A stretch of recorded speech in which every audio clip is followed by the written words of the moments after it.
Hello दोस्तों, आप सभी का स्वागत है आपके यूट्यूब चैनल गुरुकुल इंस्टीट्यूट सूची में। आज हम आप सभी के लिए बहुत ही बढ़िया इतिहास की क्लास, खासकर यूपी कांस्टेबल के लिए उनके जो पहला इतिहास का टॉपिक है वो है वैदिक काल।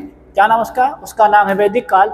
आज हम अपने टीम के साथ आप सभी के लिए लेके आए हैं वैदिक काल की बहुत ही इम्पॉर्टेंट क्लास है, जिसमें आज हम वैदिक काल से संबंधित सारे तथ्यों के बारे में जानेंगे।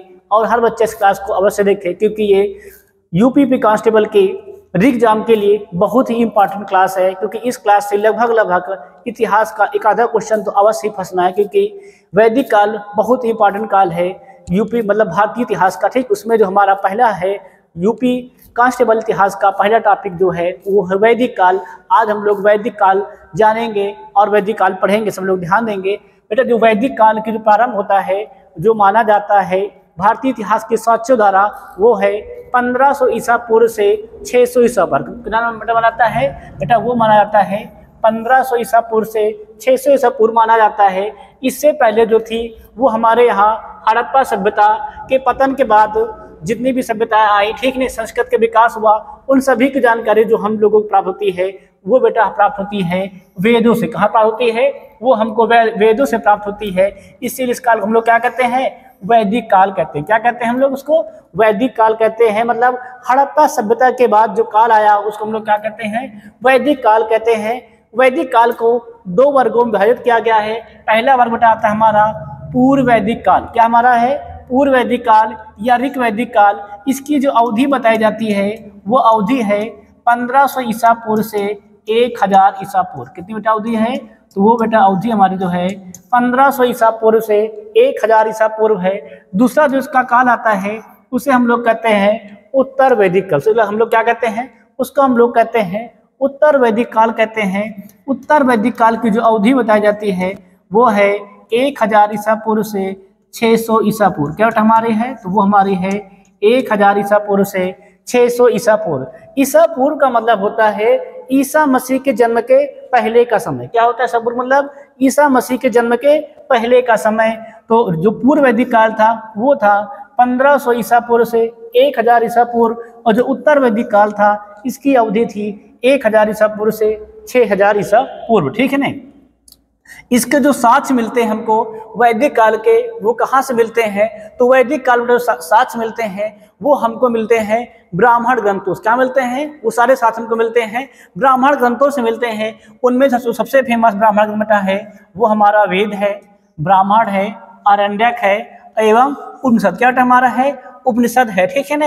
महाकाव्य जो हमारे हैं वो वैदिक काल में नहीं लिखे गए। बेटा क्या हमारे महाकाव्य जो है वो वैदिक काल में नहीं, जैसे रामायण लिखा गया है, रामायण महाकाव्य बेटा ये वैदिक काल के बहुत समय बाद लिखा गया है। लगभग तुलसीदास जी 1500 ईस्वी के आसपास, मतलब 1516 ईस्वी में इसको लिखे। ठीक है ना? महाकाव्य जो लिखे गए हैं वो वैदिक काल में नहीं आते। वैदिक काल में कौन कौन काव्य की जानकारी मिलती है वैदिक काल के बारे हमको? वो हमारा है वेद, ब्राह्मण है, आरण्यक है और उपनिषद। ये बेटा वो ग्रंथ हैं जिनसे हमें वैदिक काल के बारे में जानकारी प्राप्त होती है। आगे बात करते हैं हम लोग वेद के।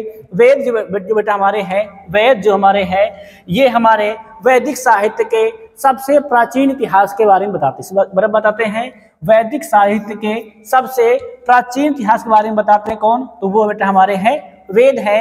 वेद की बात करते हैं, वेद किसमें लिखा गया है? तो वेद संस्कृत भाषा के वेद शब्द से बना है। तो वेद शब्द जो बेटा हमारा है वो संस्कृत भाषा के वेद शब्द से बना है, जिसका अर्थ होता है जानना या ज्ञान प्राप्त करना। इसका अर्थ क्या बेटा होता है? जानना या ज्ञान प्राप्त करना। मतलब वेद शब्द की बेटा जो उत्पत्ति हुई है वो संस्कृत भाषा के वेद शब्द से हुई है, जिसका मतलब होता है जानना या ज्ञान प्राप्त करना। ठीक है ना? वेदों को जो संकलित किया है, मतलब जो कहा जाता है जो वेदों के रचयिता है, वेदों को संकलन करता है वो कृष्णद्वैपायन। बेटा क्या हमारे हैं? वो हमारे महर्षि कृष्णद्वैपायन जी हैं, जिनको हम लोग प्यार से वेद व्यास के नाम से जानते हैं। हम लोग क्या जानते हैं प्यार से? वेद व्यास के नाम से जानते हैं। वेद व्यास बेटा एक पदवी होती है। बेटा क्या होती है? एक पदवी होती है। जो वेदों को रचते हैं हम लोग क्या कहते हैं? उनको हम लोग वेद व्यास कहते हैं। उनको हम लोग वेद व्यास कहते हैं। वेदों को अगर बात करें तो हमारे यहाँ 4 वेद, कितने हम लोग के यहाँ वेद हैं? 4 वेद हैं। उसमें बेटा कौन पहले वेद आता है? पहला वेद ऋग्वेद है, फिर यजुर्वेद है, फिर सामवेद है, उसके बाद कौन वेद हमारा है, अथर्ववेद आता है। पहला कौन वेद हमारा, ऋग्वेद है, फिर यजुर्वेद है, फिर सामवेद है, फिर अथर्ववेद है। इन्हीं बेटा 4 वेदों में 3 वेदों को हम वेद त्रयी कहते हैं। प्रश्न बनता है वेद त्रयी कौन से 3 वेद होते हैं वेद त्रयी में? बेटा वेद त्रयी में 3 वेद हमारे होते हैं, ऋग्वेद, यजुर्वेद एवं सामवेद आता है। कौन बताता है? बात करते हैं हम लोग वेद त्रयी की बात करें तो वेद त्रयी में 3 वेद आते हैं, ऋग्वेद, यजुर्वेद एवं सामवेद। ठीक है ना, ये क्या 3 वेद हैं? ये 3 वेद बेटा हमारे हैं वेद त्रयी हैं। बात करते हैं अथर्ववेद की तो अथर्ववेद बेटा हमारा वेद त्रयी में नहीं आता है, वेद त्रयी वेद में नहीं आता है। बात करते हैं हम लोग वेद त्रयी में क्यों नहीं आता है? क्योंकि बेटा जो अथर्ववेद है उसकी रचना सबसे बाद में की गई। बेटा क्या की गई थी? उसकी रचना सबसे बाद में की गई। अगर हम ऐसे कहें सबसे नवीनतम वेद कौन सा है वर्तमान में, तो वर्तमान में सबसे नवीनतम वेद जो हमारा है वो है अथर्ववेद। कौन वेद है बेटा हमारा? वो बेटा हमारा वेद है अथर्ववेद जो हमारा है, ये वर्तमान का नवीनतम वेद है, मतलब सबसे बाद में लिखा गया वेद है। ठीक है, आगे हम लोग देखते हैं क्या हमारे आता है। अगला बेटा हमारा पॉइंट है, उसे हमारा पॉइंट है ऋग्वेद। क्या बेटा हमारा पहला अगला पॉइंट है? अगला बेटा हमारा पॉइंट है पहला वेद ऋग्वेद है। आज हम लोग ऋग्वेद बारे में जानेंगे। क्या कहता है ऋग्वेद हमारा? ऋग्वेद बेटा ये सबसे प्राचीन एवं सबसे विशाल वेद। क्या बेटा हमारा है?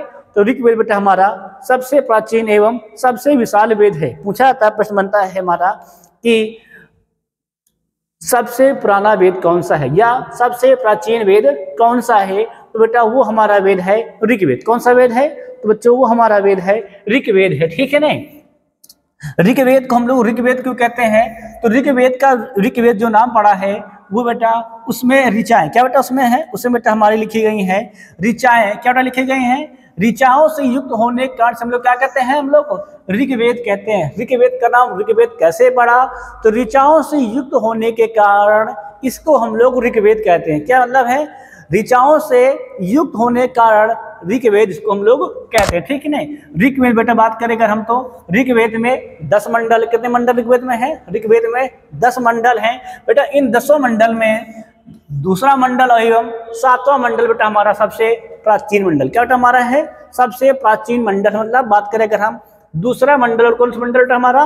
7वां मंडल सबसे पुराना मंडल है, अर्थात सबसे पहले लिखे जाने वाले मंडल है। कौन से मंडल हमारे हैं? 2 से लेकर 7 तक। अगर हम बात करते हैं मंडल 1 व 10 की तो बेटा ये हमारे नवीनतम मंडल है। कौन बेटा हमारे हैं? ये नवीनतम मंडल। कौन मंडल हमारे नवीनतम मंडल है? तो वो मंडल बेटा हमारे हैं 1 और 10। कौन मंडल हमारे हैं? बेटा वो मंडल हमारे हैं 1 और 10। कैसे मंडल है बेटा? ये मंडल हमारे हैं 1 और 10। ये मंडल दोनों मंडल हमारे नवीनतम मंडल हैं। अगर बात करते हैं सबसे पुराने मंडल कौन से हैं? बेटा वो मंडल हमारे 2 से लेकर के 7 तक की मंडल है। ठीक है नहीं, अगर हम लोग बात करते हैं आगे ध्यान देते हैं तो प्रत्येक मंडल बेटा जो हमारा है इसमें अनेक सूक्त। क्या बेटा हमारे प्रत्येक मंडल में है? अनेक सूक्त हैं। अनेक सूक्त बेटा क्या है? उसमें अनेक सी कई ऋचाएं लिखी गई। ठीक है ना, मतलब वेद जो बेटा है 10 मंडल में बटा है। ठीक बेटा, वेद क्या बेटा हमारा है? वेद जो हमारा है ऋग्वेद बेटा है ये पहले बटा है मंडल में। मंडल के बाद क्या में आता है? इसमें आता है सूक्त। क्या बेटा इसमें आता है? सूक्त आता है। सूक्त बाद क्या बेटा इसमें आता है? इसके बाद इसमें आती हैं ऋचाएं। क्या बेटा इसमें आती है? बेटा इसमें आती हैं ऋचाएं। ठीक है ना, इसलिए क्या कहा गया है? ऋचाओं के संग्रह को हम लोग ऋग्वेद कहते हैं। ठीक है ना, बात करें तो प्रत्येक मंडल में क्या बेटा हमारे यहाँ पे है? अनेक सूक्त लिखे गए हैं। ऋग्वेद में मूल रूप से सूक्त कितने हैं बात करते हैं बेटा? ऋग्वेद में मूल रूप से सूक्त संख्या है वो 1017 है। क्या बेटा हमारी है? वो 1017 है। लेकिन बाद में बेटा इसमें क्या किया गया है? 11 सूक्त और जोड़े गए हैं। कितने सूक्त जोड़े गए हैं? तो 11 सूक्त बेटा ऋग्वेद में बाद में जोड़े गए हैं। पहले कितने थे? पहले बेटा सूक्त थे ये 1017। कितने थे बेटा? पहले थे ये 1017। बाद बेटा क्या? बाद बेटा इसमें हम लोग 11 सूक्त और जोड़े गए हैं जिनको हम लोग क्या कहते हैं? इन्हें बेटा लास्ट में जो सूत्र जोड़े गए हैं 11 सूत्र जोड़े गए हैं इनको हम लोग कहते हैं बालखिल सूत्र। क्या कहते हैं बेटा? इनको हम लोग कहते हैं बालखिल सूत्र कहते हैं। ठीक है ना, सूत्र कहते हैं। इस प्रकार ऋग्वेद में कुल कितने सूत्र जाते हैं बेटा? ऋग्वेद में इस प्रकार हमारे कुल 1028 सूक्त हैं। ये सूक्त बेटा हमारे हैं बेटा हमारे ऋग्वेद में कुल इस प्रकार 1028 सूक्त हैं, जिनमें से 1017 सूक्त सबसे पहले लिखे गए थे। बाद बेटा इसमें 11 सूक्त और जोड़े गए जिनको हम लोग बाल खिल सूक्त कहते हैं, जिनको हम लोग क्या कहते हैं, बाल खिल सूक्त कहते हैं। ठीक है ना। अगर बात करते हैं, आगे बात करें हम ऋग्वेद में, बेटा ऋग्वेद में 10,580 मंत्र है। कितने बेटा ऋग्वेद मंत्र है? मन बेटा हुआ ऋचा, क्या बेटा हमारी हुई ऋचा। तो बेटा ऋग्वेद में कुल 10,580 ऋचाएं लिखी गई। कितनी बेटा लिखी गई हैं? 10,580 ऋचाएं लिखी गई हैं, जिनमें से बेटा 118 क्या बेटा हमारे हैं, जिनमें बच्चा 118 ऋचाएं दोहराए गए। क्या बेटा हमारे 118 ऋचाएं दोहराए गई हैं। इस प्रकार इसमें मूल ऋचाएं कितनी हैं? मूल ऋचाएं बेटा 10,462। कितनी ऋचाएं बेटा हमारी हैं? 10,462 ऋचाएं बेटा हमारी मूल ऋचाएं हैं। बाकी बेटा कुल कितनी ऋचाएं बाल किया तो कुल ऋचाएं हमारी हैं 10,580। दोहराई कितनी गई हैं? तो 118 ऋचाएं क्या है ऋग्वेद में बेटा? दोहराई गई। ठीक है ना। बात करें अगर हम ऋग्वेद के चौथे मंडल बेटा 3 ऋचाएं जो हैं 3 राजाओं ने लिखी। क्या बेटा हमारे हैं? बेटा ऋग्वेद के चौथे मंडल के 3 ऋचाएं 3 राजाओं ने लिखी हैं। उनके नाम है त्रासदुस, अजमीर और पुरमिड। क्या बेटा नाम उनके? उनके नाम है त्रासदस, अजमीर तथा पुरमिड बेटा उनके नाम। ठीक है। ये 3 राजा वो राजा हैं जो चौथे मंडल की 3 ऋचाएं लिखे हैं। ठीक है ना। बात करते हैं अगर हम ऋग्वेद के 9वें मंडल की, तो ऋग्वेद का जो 9वां मंडल है वो सोम मंडल कहलाता है। क्या कहलाता है हमारा? वो सोम मंडल कहलाता है। सोम मंडल इसलिए कहलाता है कि जो 9वां मंडल बेटा हमारा है, 9वां मंडल है वो भगवान सोम को समर्पित, इसको समर्पित बेटा हमारे हैं, भगवान सोम को समर्पित है, इसीलिए इसको हम लोग सोम मंडल कहते हैं। क्या कहते हैं बेटा? हम इसको सोम मंडल कहते हैं। ठीक, 9वें मंडल को। बात करें बेटा हम लोग 10वें मंडल की, 10वें मंडल बेटा एक भाग है, इसको हम लोग कहते हैं पुरुष सूक्त। क्या बेटा कहते हैं? इसको हम लोग कहते हैं पुरुष सूक्त कहते हैं, जिसमें किसका वर्णन किया गया है बेटा? जिसमें चतुर्ण वर्ण व्यवस्था का वर्णन किया। इसमें क्या बेटा क्या क्या है? जैसे बेटा पुरुष सूक्त क्या क्या क्या हमारे चतुर्ण वर्ण व्यवस्था का वर्णन किया गया। ठीक है ना। इसी बेटा एक हमारा मंडल आता है, इसको हम लोग क्या कहते हैं? देवी सूक्त का उल्लेख है। क्या बेटा हमारे हैं? देवी सूक्त का उल्लेख है, जिसमें बेटा वाक शक्ति की उपासना की गई। क्या की गई? हमारी वाक शक्ति की उपासना की गई। मतलब जो 10वां मंडल है, 10वें मंडल में चतुर्वर्ण व्यवस्था का उल्लेख है, उसमें एक भाग है पुरुष सूक्त, जिसमें चतुर्वर्ण व्यवस्था के बारे में बताया गया है। एक भाग है देवी सूक्त, जिसमें हमें वाक शक्ति की उपासना के बारे में बताया, इसके बारे में बताया गया है, वाक शक्ति की उपासना के बारे में बताया गया। ठीक है ना। आगे बात करते हैं हम लोग ऋग्वेद के 3रे मंडल में प्रसिद्ध मंत्र गायत्री मंत्र। क्या बेटा हमारा है?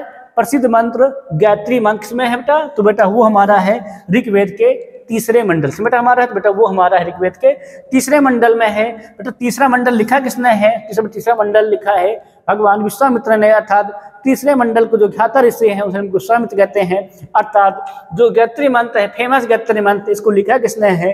बेटा वो लिखा है विश्वामित्र जी ने। किसने बेटा लिखा है? तो वो लिखा है बच्चा विश्वामित्र जी ने। ठीक है ना। जो गायत्री मंत्र है ये किस देवता को समर्पित है? बेटा ये समर्पित है सविता अर्थात सवित्र अर्थात सूर्यदेव को समर्पित है। सविता देव अर्थात सवित्र देव अर्थात सूर्यदेव को ये समर्पित है। ठीक है ना। बात करें गायत्री मंत्र किसने लिखा? तो गायत्री मंत्र विश्वामित्र जी ने लिखा। किस मंडल में है? 3रे मंडल में है। किस देवता को समर्पित है? तो ये सविता देवता को समर्पित अर्थात सूर्यदेव को समर्पित है। ठीक है ना। बात करते हैं ऋग्वेद की सबसे पवित्र नदी कौन सी है? बेटा ऋग्वेद की सबसे पवित्र नदी सरस्वती नदी। कौन बेटा नदी है? बेटा वो नदी हमारी है सरस्वती नदी है, जिसको हम लोग नदी तमा कहते हैं। क्या बेटा इसको हम लोग नदी तमा कहते थे। ऋग्वेद की सबसे पवित्र नदी सरस्वती नदी है, जिसको नदी तमा कहा जाता था, अर्थात नदियों में श्रेष्ठ। क्या अर्थात नदियों में श्रेष्ठ कहा जाता था। किसको कहा जाता था? तो वो हमारी नदी है सरस्वती नदी। कौन बेटा हमारी नदी? तो बेटा वो हमारी नदी है सरस्वती नदी। क्या कहते हैं हम लोग? नदियों में श्रेष्ठ, तो उसको हम लोग नदी तमा कहते थे। ठीक है ना। बात करते हैं हम लोग ऋग्वेद में यमुना का उल्लेख कितनी बार हुआ बेटा? तो ऋग्वेद में यमुना नदी का उल्लेख 3 बार हुआ है और गंगा नदी बेटा उल्लेख 1 बार हुआ। क्या बेटा हमारा है? गंगा नदी का उल्लेख 1 बार हुआ। ठीक है ना। बात करते हैं बेटा अस्तोमा सद्गमय। कौन वाक बेटा हमारा? अस्तोमा सद्गमय वाक ऋग्वेद से लिया गया। क्या बेटा लिया गया है? तो अस्तोमा सद्गमय वाक ऋग्वेद से लिया गया है। ये भी बेटा 3रे मंडल से लिया गया। बेटा लिया गया भी 3रे मंडल से लिया गया है। इसके भी जो ज्ञाता ऋषि हैं वो भगवान विश्वामित्र जी हैं। ठीक है ना। बात करते हैं हम लोग ऋग्वेद में सबसे अधिक किस नदी का उल्लेख हुआ है? तो बेटा वो नदी हमारी है सिंधु नदी। कौन बेटा नदी हमारी है? सिंधु नदी है। सिंधु नदी बेटा जो हमारी है वो ऋग्वेद की सबसे प्रमुख नदी है। अर्थात बेटा इस नदी का उल्लेख ऋग्वेद में कई बार किया गया है। क्या बेटा किया गया, सिंधु नदी का उल्लेख कई बार किया गया है। अगर हम लोग थोड़ा सा बात करते हैं क्या कौन सा मंडल किस ऋषि ने लिखा है, अगर ध्यान देते हैं बेटा जो ऋग्वेद का दूसरा मंडल है वो लिखा गया है गत संवत भार्गव ऋषि द्वारा। क्या लिखा गया है, तो ऋग्वेद का जो दूसरा मंडल है वो लिखा गया है गत संवत भार्गव ऋषि द्वारा। जो तीसरा मंडल बेटा है वो उसके रचयिता जो हमारे हैं वो विश्वामित्र जी। कौन बेटा है, वो बेटा हमारे विश्वामित्र जी हैं। जो बेटा चौथा मंडल है इसकी बेटा जो रचयिता है वो वामदेव। कौन बेटा है, तो वो बेटा हमारे हैं वामदेव। बात करते करते बेटा पांचवें जो मंडल हमारा है इसके जो रचयिता है वो है अत्रि ऋषि। कौन बेटा है, तो बेटा वो हमारे हैं अत्रि ऋषि। बात करते छठा मंडल है इसके रचयिता कौन है बेटा, वो हमारे हैं भरद्वाज मुनि। कौन बेटा है, तो बेटा वो हमारे मुनि है भरद्वाज मुनि, ऋग्वेद के छठे मंडल के रचयिता हैं। बात करते हैं सातवें मंडल रचयिता कौन है, तो बेटा वो हमारे हैं वशिष्ठ मुनि। कौन बेटा है, तो बेटा वो हमारे हैं वशिष्ठ मुनि। क्या हमारे हैं, ऋग्वेद के सातवें मंडल के रचयिता। अगर बात करते हैं ऋग्वेद के आठवें मंडल रचयिता कौन है, बेटा वो हमारे हैं कण्व ऋषि एवं अंगरी ऋषि। कौन बेटा हमारे ऋग्वेद के आठवें मंडल के जो रचयिता है वो है कण्व ऋषि एवं अंगरी ऋषि। बेटा जो ऋग्वेद के 9वें मंडल में रचयिता है उनको हम लोग कहते हैं पवमान अंगिरा। कौन बेटा है, तो बेटा वो है 9वें मंडल जो रचयिता है उनका नाम है पवमान अंगिरा। बेटा जो ऋग्वेद का 10वां मंडल है इसके जो रचयिता है उनका नाम है क्षुद्र सूक्ति एवं महासूक्ति। क्या बेटा नाम उनका, क्षुद्र सूक्ति एवं महासूक्ति जो भाग के हैं जो क्या बेटा हमारे हैं मुनि, ये बेटा हमारे ऋग्वेद के 10वें मंडल क्या है रचयिता है। ठीक है नहीं, आप सभी को ऋग्वेद लगभग पूरा समझ में आ गया होगा। ठीक है नहीं, आप सभी क्या करेगा इस स्क्रीन क्या ले बेटा, एक स्क्रीन शॉट आपसे ले लीजिए, इससे क्या हो आप सबको नोट बनाने में कोई दिक्कत ना है। ठीक है नहीं, क्लियर एकदम स्क्रीन शॉट ले लिया करो। ठीक है, आप लोग नोट्स बनाने में कोई दिक्कत किसी को ना है। ठीक है, आगे बढ़ते हैं हम लोग, अगला वेद देखते हैं हम लोग, साम वेद के बारे में जानते हैं। ठीक है नहीं, साम बेटा जो मतलब होता है, साम वेद बेटा जो साम का मतलब होता है, साम का अर्थ बेटा होता है गान से। बेटा होता है साम का बेटा होता है गान से होता है। क्या बेटा होता है, गान से होता है। साम वर्ग बेटा साम वेद में सर्वप्रथम क्या बेटा हमारे साम वेद में सर्वप्रथम 7 स्वरों के बारे में बताया। क्या बेटा बताया गया है, साम वेद में सर्वप्रथम 7 स्वरों के बारे में बताया गया है। मतलब कौन स्वर, सा रे गा मा पा धा नी, मतलब सा रे गा मा पा धा नी। मतलब बेटा इन 7 स्वरों के बारे में जो सबसे पहले बताया गया है तो वो हमारा वेद है सामवेद। क्या बेटा हमारा, तो वो हम लोग का वेद है सामवेद है, जिसमें सर्वप्रथम संगीत के 7 स्वरों के बारे में बताया गया। ठीक है ना, इसीलिए इसको हम लोग क्या कहते हैं, भारतीय संगीत का जनक कहते हैं। क्या कहते हैं बेटा, हम लोग कहते हैं इसको हम लोग भारतीय संगीत का जनक किसको कहा जाता है, तो बेटा भारतीय संगीत का जनक कहा जाता है सामवेद। किसको बेटा कहा जाता है, बेटा भारतीय संगीत का जनक कहा जाता है सामवेद। किसको कहा जाता है, भारतीय संगीत का जनक किसे कहा जाता है, तो भारतीय संगीत का जनक कहा जाता है सामवेद को। कहा जाता है,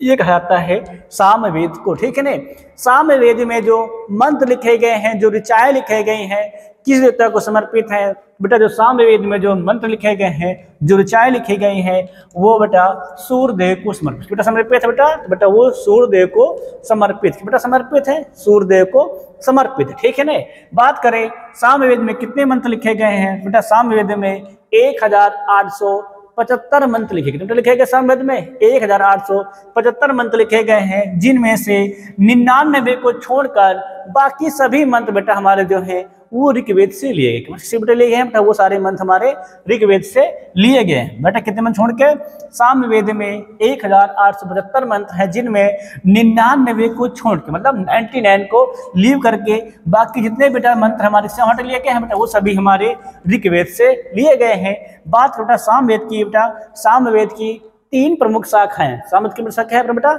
सामवेद की 3 प्रमुख शाखाएं हैं। जैसे पहली शाखा बेटा हमारी है कौथमी। क्या बेटा शाखा हमारी है कौथमी शाखा है। इस शाखा में 1875 मंत्र हैं। ठीक है ना, यह सबसे प्रसिद्ध शाखा बेटा। क्या सामवेद है सबसे प्रसिद्ध शाखा कौन बेटा, तो बेटा वो शाखा हमारी है कौथमी। इसमें कितने मंत्र हैं, इसमें 1875 मंत्र है। ठीक है ना, ये बेटा शाखा है, ये सबसे प्रसिद्ध शाखा है।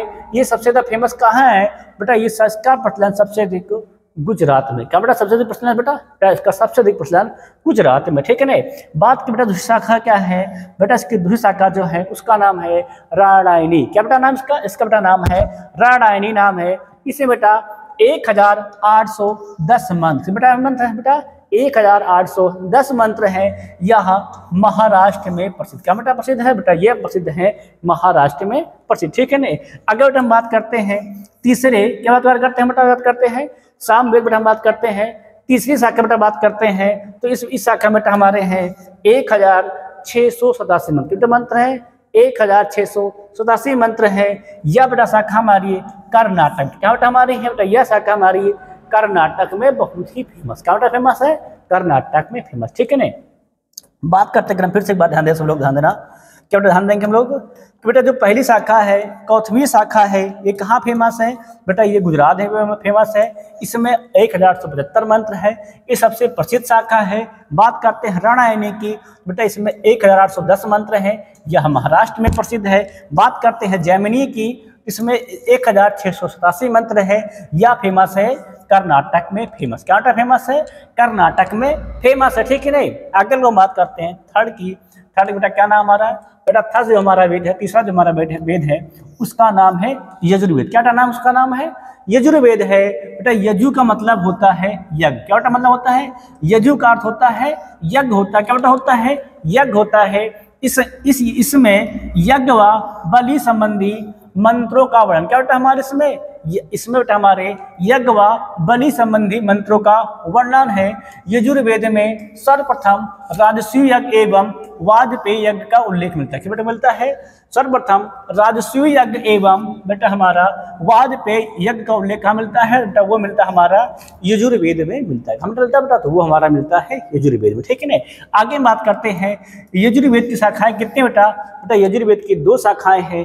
पहली बेटा शाखा जो यजुर्वेद की है उसका नाम बेटा हमारा है कृष्ण यजुर्वेद, क्या बेटा नाम बेटा, उसका नाम बेटा है कृष्ण यजुर्वेद है बेटा। यह शाखा गद्य एवं पद दोनों में लिखी, ठीक है हमारे शाखा बेटा लिखी बेटा, यह शाखा हमारी गद्य एवं पद दोनों में लिखी, कौन बेटा शाखा लिखी गई है बेटा, उसका नाम है कृष्ण यजुर्वेद। क्या बेटा लिखा गया बेटा, यजुर्वेद की 2 शाखाएं हैं, कृष्ण यजुर्वेद शुक्ल यजुर्वेद।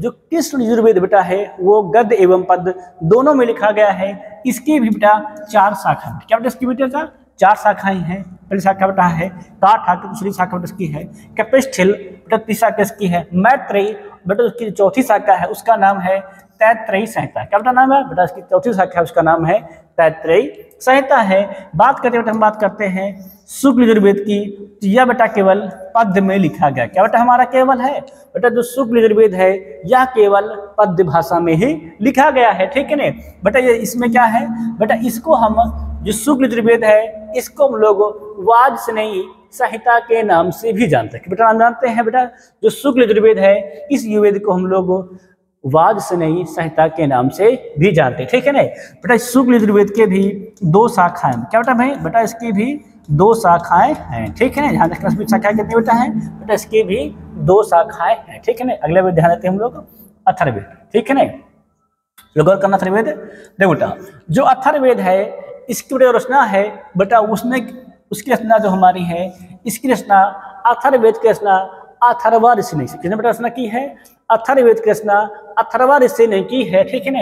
अथर्ववेद को हम लोग ब्रह्मवेद या श्रेष्ठ वेद भी कहते हैं, क्या बेटा हम कहते हैं इसको हम लोग ब्रह्मवेद या श्रेष्ठ वेद कहते हैं। मतलब ब्रह्मवेद या श्रेष्ठ वेद किस वेद का नाम है तो बेटा वो वेद हमारा है अथर्ववेद, क्या बेटा हमारा है बेटा, वो हमारा वेद है अथर्ववेद, अर्थात सबसे नवीनतम वेद है, क्या बेटा हमारा सबसे नवीनतम वेद है अथर्ववेद। बेटा हमारे 20 अध्याय, कितने बेटा अध्याय अथर्ववेद बेटा हमारे 20 अध्याय हैं, 731 सूक्त व 6000 मंत्र बेटा हमारे हैं, 731 सूक्त व 6000 मंत्र, ठीक। इसमें बेटा क्या है, इस वेद में बेटा हमारे वशीकरण, जादू टोना, भूत प्रेत, औषधियाँ से संबंधित मंत्रों का वर्णन, क्या बेटा इसमें देखो ध्यान देना, अथर्ववेद में क्या बेटा हमारा है, वशीकरण है, जादू टोना है, भूत प्रेतों औषधियाँ से संबंधित क्या बेटा हमारे हैं मंत्रों का वर्णन, ठीक है ना बेटा। अथर्ववेद में ही हमारे कुरु के राजा, क्या बेटा हमारे कुरु वंश के राजा परीक्षित का उल्लेख मिलता है, क्या बेटा कुरु वंश के राजा परीक्षित का उल्लेख मिलता है, जिनको हम लोग मृत्युलोक का देवता कहते हैं। क्या बेटा गाना कहते हैं जिनमें हमको जिनको कहते हैं हम लोग मृत्युलोक का देवता बताया गया हमारा अथर्ववेद के में बताया गया है क्या कुरुवंश के राजा परीक्षित को मृत्युलोक का देवता कहा गया। क्या बेटा कहा गया है? मृत्युलोक का देवता कहा गया। ठीक है नहीं। बात करें इसमें है अथर्ववेद हमारे काशी के प्राचीनतम उल्लेख अथर्ववेद मिलता है। कहाँ मिलता है? अथर्ववेद में मिलता है। ठीक नहीं। अथर्ववेद में एक बात और कही गई, क्या कही गई है? अथर्ववेद में ही सभा और समिति को प्रजापति की दो पुत्रियां कहा गया है। क्या बेटा हमारे अथर्ववेद में ही सभा और समिति को प्रजापति की दो पुत्रियां कहा गया। क्या बेटा कहा गया है? प्रजापति की दो पुत्रियां कहा गया। ठीक है नहीं बेटा। जो हमारा पहला वेद है, कौन बेटा हमारा वेद है? बात करते हैं हम लोग, जो हमारा बेटा पहला वेद है ऋग्वेद है। ठीक है नहीं बेटा। जो ऋग्वेद है इसमें क्या लिखा गया है बेटा? यज्ञ के समय। क्या बेटा हमारा है? यज्ञ के ऋग्वेद में बेटा हमारा यज्ञ के समय देवताओं के आवाहन के मंत्र। क्या बेटा हमारा लिखा गया? बेटा इसमें हमें लिखा गया है देवताओं के आवाहन के मंत्र। क्या बेटा लिखा गया ऋग्वेद में? यज्ञ समय देवताओं का आवाहन के मंत्र लिखे गए हैं। बात करते हैं हम लोग यजुर्वेद में। बेटा बात करते हैं हम लोग यजुर्वेद बात करते हैं हम लोग। यजुर्वेद में क्या लिखा गया है बेटा? यजुर्वेद में यज्ञ के समय बलि व यज्ञ के नियम लिखे। क्या बेटा लिखा गया है? बेटा इसमें लिखा गया है बलि व क्या बेटा? बलि व यज्ञ का नियम लिख। क्या बेटा लिखा गया? इसमें लिया क्या बेटा लिखा गया यजुर्वेद में? बलि व यज्ञ के नियम लिखे गए हैं। बात करते हैं हम लोग सामवेद की बात करते हैं हम लोग सामवेद की बात करते हैं। बेटा सामवेद में यज्ञ के समय गाए जाने वाले मंत्र लिखे। क्या बेटा लिखा गया है? यज्ञ के समय गाए जाने वाले मंत्र लिखे। क्या बेटा है? यज्ञ के समय गाए जाने वाले मंत्र लिखे गए। बेटा लिखा गया है सामवेद में लिखे गए। ठीक है ना। और बात करते हैं हम लोग अथर्ववेद में क्या लिखा गया है बेटा? अथर्ववेद में लिखा गया है वशीकरण। क्या लिखा गया है इसमें? वशीकरण, जादू टोनहा, भूत प्रेतों, औषधियों समझ क्या लिखा गया है बेटा? और विवाह। क्या बेटा उसमें और ध्यान देना अथर्ववेद में बेटा जो हमारा है अथर्ववेद में एक पॉइंट बेटा और नोट कर लेना। क्या अथर्ववेद में बेटा विवाह के बारे के मंत्र भी लिखे गए। बेटा लिखे गए हैं विवाह के बारे में। कहाँ लिखा गया है बेटा? वो भी लिखा गया है अथर्ववेद में ही लिखा गया। ठीक है ना। आगे हम लोग ध्यान देते हैं, थोड़ा सा बढ़ते हैं, ध्यान देना बेटा। वेदों के बाद जो हमारा दूसरा ग्रंथ आता है उसका नाम है ब्राह्मण। क्या बेटा हम है बेटा? जो वेदों के बाद हमारा दूसरा ग्रंथ आता है उसका नाम है ब्राह्मण। क्या बेटा नाम बेटा? उसका नाम है ब्राह्मण। मतलब बेटा वेद के बाद क्या बेटा हमारा है? वेद के बाद ब्राह्मण ग्रंथों की रचना की गई। रचना बेटा की गई है। बात पूछा जाए कि भाई वेदों के बाद किस ग्रंथ की रचना की गई? बेटा उस ग्रंथ का नाम है ब्राह्मण ग्रंथ। क्या बेटा नाम बेटा? उसका ग्रंथ का नाम है ब्राह्मण ग्रंथ। ठीक है ना। वैदिक संहिता के कर्म कांड की व्याख्या के लिए ब्राह्मण ग्रंथों की रचना की। बेटा वाक्य किसकी लिखी गई है?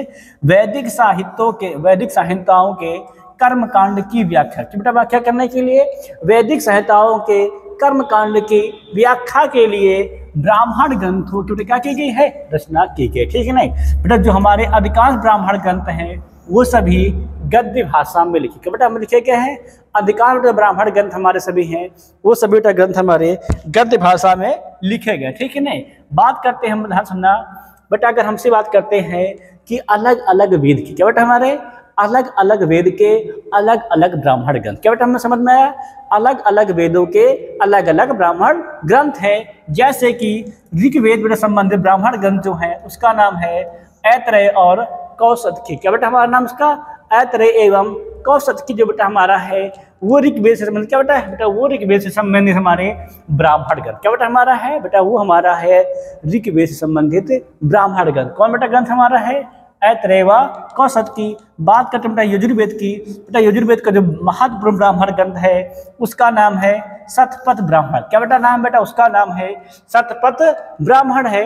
बात कर बेटा इसकी जो रचना की है बेटा, इसकी रचना की है याज्ञवल्क्य ने रचना की है।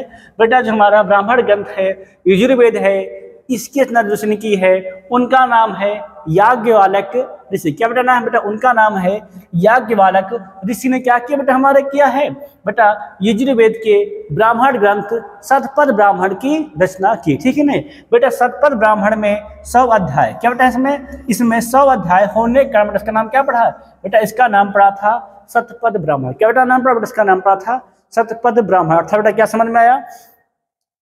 शतपथ ब्राह्मण ग्रंथ है बेटा, इसकी रचना की थी याज्ञवल्क्य ऋषि ने। इसमें कितने अध्याय हैं बेटा? इसमें 100 अध्याय हैं, ठीक है नहीं? इसीलिए इसको कहते हैं बेटा, इसीलिए इसको हम लोग कहते हैं शतपथ ब्राह्मण। किसका ब्राह्मण ग्रंथ है बेटा? ये हमारा है यजुर्वेद का ब्राह्मण ग्रंथ, ठीक है नहीं बेटा? इसी में क्या बेटा मिलती है? इसी हमारे ब्राह्मण ग्रंथ में जल प्रलय की कथा, पूर्वा उर्वशी का ख्यात था, अश्विनी कुमारों द्वारा च्यवन ऋषि को यौवन दान की कथा है। क्या बेटा इसमें है? बात करते हैं हम लोग किसमें? शतपथ ब्राह्मण में क्या मिलती है बेटा? इसमें जल प्रलय कथा है, पूर्वा ऋषि की उर्वशी का व्याख्यान मिलता है, और क्या बेटा हमारे अश्विनी कुमार, क्या बेटा बेटा अश्विनी कुमारों द्वारा च्यवन ऋषि को यौवन प्राप्ति का, ठीक है ना, दान की कथा भी इसमें मिलती है। बात करते हैं हम लोग सामवेद की, बात करते हैं बेटा सामवेद को सबसे महत्वपूर्ण बेटा ब्राह्मण ग्रंथ है, उसका नाम है पंचविंश ब्राह्मण। क्या बेटा नाम है बेटा? उसका नाम है पंचविंश ब्राह्मण। क्या बेटा समझ में आया? सामवेद का जो सबसे महत्वपूर्ण ब्राह्मण ग्रंथ बेटा, उसका नाम है पंचविंश ब्राह्मण है बेटा। इस ग्रंथ की रचना की थी तांडे ऋषि। क्या रचना की थी बेटा? पंचविंश ब्राह्मण ग्रंथ की रचना जिसने की थी उन ऋषि का नाम है तांडे ऋषि, ठीक है ना? इसीलिए बेटा इस हम ग्रंथ को पंचविंश ब्राह्मण को हम लोग तांडे ब्राह्मण के नाम से भी जानते। क्या बेटा हम जानते हैं इसको? हम लोग तांडे ब्राह्मण के नाम से भी जानते हैं। किस ग्रंथ को बेटा हम लोग जानते हैं? पंचविंश ब्राह्मण। किसका बेटा है ये? हमारा है ब्राह्मण ग्रंथ है बेटा, ये हमारा है सामवेद का ब्राह्मण ग्रंथ, ठीक है ना? बात करते बेटा इसी में वात स्त्रोम के यज्ञ का वर्णन मिलता है। इस यज्ञ के द्वारा अनार्यों को 8 समूह में सम्मिलित किया जाता है। क्या बेटा मिलता है बेटा? इसमें हमें वात स्त्रोम यज्ञ, क्या बेटा हमारा यज्ञ है वात स्त्रोम यज्ञ बेटा, इस बारे में जानकारी मिलती है बेटा। इस यज्ञ के माध्यम से अनार्यों को आर्य बनाया जाता था। क्या बेटा किया जाता था? अनार्यों को आर्य बनाया जाता था। किसी की तरह बेटा? बेटा उस यज्ञ का नाम है वात स्त्रोम। क्या बेटा नाम बेटा? उस यज्ञ का नाम है वात स्त्रोम, ठीक है ना? आगे बात करते बेटा हम लोग सामवेद का बेटा जो दूसरा ब्राह्मण ग्रंथ है बेटा, उसका नाम है शतविंश ब्राह्मण। क्या बेटा उसका नाम बेटा? उसका बेटा नाम है शतविंश ब्राह्मण। बेटा सामवेद के 2 ब्राह्मण ग्रंथ है, पहला पंचविंश बेटा, इसकी रचना की थी तांडे ऋषि ने बेटा। दूसरा जो ग्रंथ बेटा हमारा है वो है शतविंश ब्राह्मण। बेटा हमारा है शतविंश ब्राह्मण है बेटा, इसकी रचना की थी अद्भुत ऋषि ने। रचना किसने की थी बेटा? इसकी रचना की थी अद्भुत ऋषि ने की थी। इसीलिए बेटा इस ग्रंथ को हम लोग अद्भुत ब्राह्मण भी कहते हैं। क्या बेटा कहते हैं? हम लोग कहते हैं बेटा इसको हम लोग अद्भुत ब्राह्मण भी कहते हैं, ठीक है ना बेटा? इस ग्रंथ में क्या मिलता है ध्यान सुनना बेटा, इसमें अकाल, भूकंप जैसी प्राकृतिक आपदाओं से मुक्ति के बारे में बताया। किस बारे में बताया गया? ध्यान बेटा अद्भुत बेटा जो ब्राह्मण थे बेटा, इन्होंने जो ग्रंथ रचना की उसका नाम बेटा है शतविंश ब्राह्मण, ठीक है ना? इसमें क्या बताया गया है बेटा? इसमें बताया गया है अकाल, भूकंप जैसी प्राकृतिक आपदाओं से मुक्ति के बारे में बेटा इन्होंने बताया, ठीक है ना? आगे बेटा हम बात करते हैं अथर्ववेद का ब्राह्मण ग्रंथ कौन है बेटा? अथर्ववेद का ब्राह्मण ग्रंथ है, उसका नाम है गौपथ ब्राह्मण। क्या बेटा नाम बेटा? बेटा उसका नाम है गौपथ ब्राह्मण है, ठीक बेटा? इसकी रचना बेटा किसने की थी बेटा? इसकी रचना की थी गौपथ ऋषि ने। क्या बेटा रचना की थी बेटा? इसकी रचना की थी गौपथ ऋषि ने।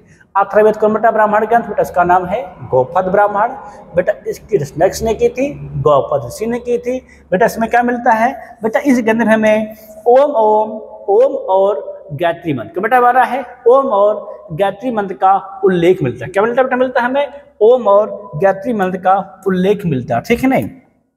फिर एक बार समझ लेंगे। ऋग्वेद का बेटा जो ब्राह्मण ग्रंथ है उसका नाम है ऐतरेय व कौशिकी है बेटा।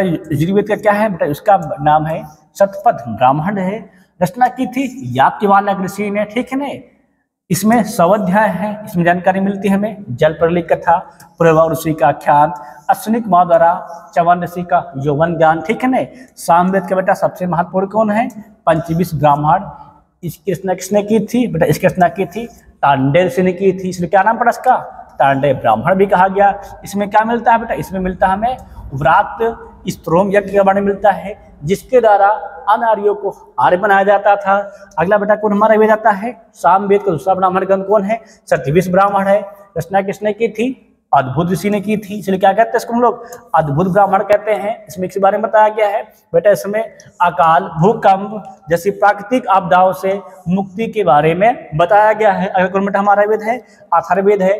अथर्ववेद का ब्राह्मण ग्रंथ कौन सा है बेटा, उसका नाम है हमारा गौपद ब्राह्मण है। इसमें क्या बताया गया है बेटा, इसमें उल्लेख किया गया है ओम एवं गायत्री मंत्र के बारे में बेटा इसमें उल्लेख किया गया। ठीक है, आगे देखेंगे हम लोग, ध्यान देंगे थोड़ा से। अगला बेटा जो हमारा ब्राह्मण साहित्य का आता है, इसका नाम है अरण्यक। क्या बेटा नाम बेटा, इसका नाम है अरण्यक है बेटा। ब्राह्मण ग्रंथों बस की बात है, ब्राह्मण ग्रंथों के बाद अरण्यक की रचना की बात की गई थी। ब्राह्मण ग्रंथों पर बात अरण्यक की रचना की गई, ठीक है नहीं बेटा। वन में लिखे जाने, क्या बेटा हमारे वन में रचे जाने कारण इनका नाम क्या पड़ा, अरण्यक पड़ा। क्या बेटा पड़ा, इनका नाम अरण्यक पड़ा। अरण्यक बेटा क्या महत्वपूर्ण है बेटा, अरण्यक में कर्मकांड की अपेक्षा ज्ञान पक्ष पर अधिक महत्व प्रदान किया है। प्रदान किया गया है, ज्ञान पक्ष पर अधिक महत्व प्रदान किया, किसके अपेक्षा, कर्मकांड की अपेक्षा, ठीक है ना। वर्तमान बेटा कितने हमारे यहाँ अरण्यक है, 7 अरण्यक। कौन कौन से, ऐतरेय अरण्यक, तैतरीय अरण्यक, माध्यान्ह अरण्यक, संख्यानन अरण्यक, मैत्रेयी अरण्यक, तलवकार अरण्यक और ब्रह्मदारण्यक अरण्यक। क्या बेटा हमारा है ब्रह्मदारण्यक अरण्यक। अगर तो पूछा जाए सबसे प्राचीन कौन बेटा है बेटा, सबसे प्राचीन जो हमारा अरण्यक है बेटा वो हमारा अरण्यक है ब्रह्मदारण्यक। क्यों बेटा हमारा है बेटा, वो हमारा है ब्रह्मदारण्यक। अरण्यक बेटा क्या है बेटा, ये अरण्यक हमारा सबसे प्राचीन अरण्यक है। ठीक समझ में, कितने अरण्यक बेटा हमारे यहाँ है, 7 अरण्यक वर्तमान में है। ठीक, क्लियर हो गया है।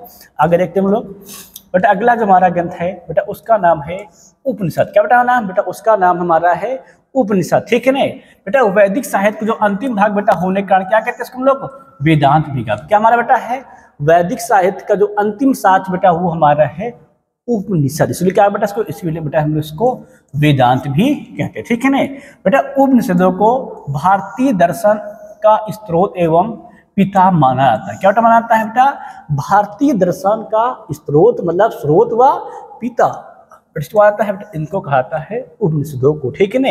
बात करते हैं हम लोग बेटा, उपनिषद में क्या है बेटा है, आध्यात्मिक एवं दार्शनिक बातों का चरमोत्कर्ष। क्या बेटा हमारे हैं आध्यात्मिक एवं दार्शनिक बातों का चरम उत्कर्ष। किसमें बेटा मिलता है हमको, उपनिषद मिलता है, ठीक है ना। बात करें बेटा वर्तमान में बेटा संख्या कितनी उपनिषद की है बेटा, वो हमारी उपनिषद है 108 है, ठीक है ना। यद्य बेटा वर्तमान में कुछ ही उपनिषद उपलब्ध है। क्या बेटा हमारे कुछ ही उपनिषद उपलब्ध, जैसे कि कठोर उपनिषद। क्या बेटा हमारा ध्यान रखना, जो हमारा बेटा एक उपनिषद है उसका नाम है कठोर उपनिषद, ठीक है। इसमें क्या मिलता है बेटा, इसमें यम नचिकेता का संवाद मिलता है। क्या मिलता है बेटा, इसमें यम नचिकेता का संवाद मिलता है बेटा। ये जो बेटा हमारा है उपनिषद है, ये कृष्ण यजुर्वेद से संबंध के बेटा संबंध बेटा है बेटा, ये संबंध हमारा है कृष्ण यजुर्वेद से, ठीक है ना।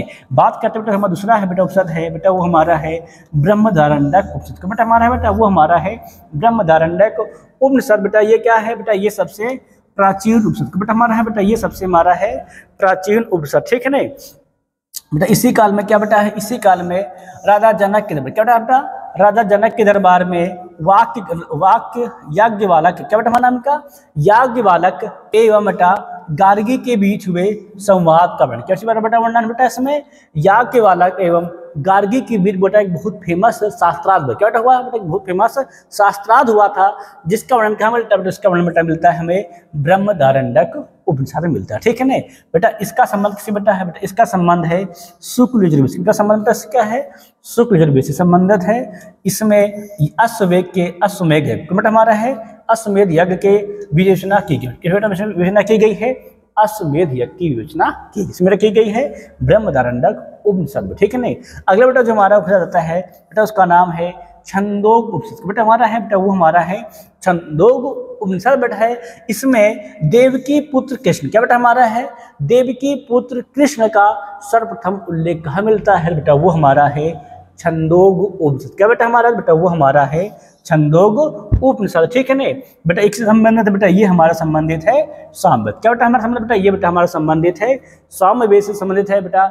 इसी उपनिषद में सर्वप्रथम तत्वमसि, क्या बेटा हमारा है तत्वमसि का उल्लेख मिलता है। क्या बेटा मिलता है तत्वमसि का उल्लेख मिलता है, कहाँ बेटा मिलता है बेटा, वो मिलता है हमारा छंदोग उपनिषद, ठीक है नहीं।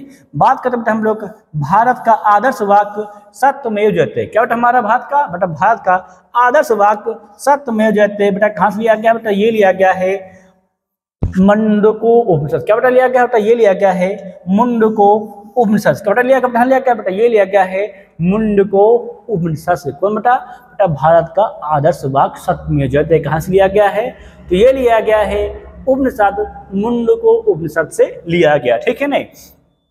बात करते समय बेटा हम लोग थोड़ा सा और जानकारी लेते हैं, ठीक है नहीं।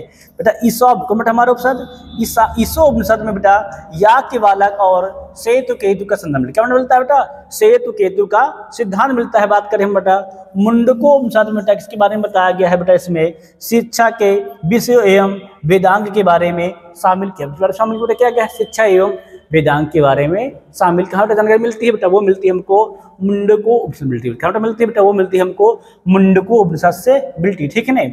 बात करते हैं हम लोग उपनिषद के बाद, फिर देखते हैं गौर करते हैं क्या बेटा उपनिषद हमारे हैं बेटा, ये हमारे वैदिक काल के सबसे अंतिम साक्ष्य होने के कारण हम लोग वेदांत भी कहते हैं। इन्हें क्या कहता है बेटा, इनको कहता है भारतीय दर्शन का स्रोत अथवा पिता बेटा किसे मानता है बेटा, वो हमारा है उपनिषद, ठीक है नहीं। बेटा उपनिषद में किसका उल्लेख है बेटा, इसमें आध्यात्मिक एवं दार्शनिक बातों का उल्लेख मिलता है। की संख्या बेटा कितनी है बेटा, इनकी संख्या 108 है।